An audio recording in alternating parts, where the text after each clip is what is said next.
ॐ ह्रीं श्रीं क्लीं श्रीं कुबेराय अष्टलक्ष्मी मम गृहे धनं पुरय पुरय नमः।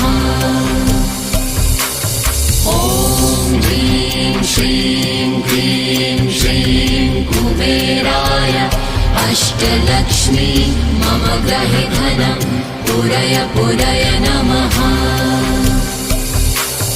ॐ ह्रीं श्रीं क्लीं श्रीं कुबेराय अष्टलक्ष्मी मम गृहे धनं पुरय पुरय नमः।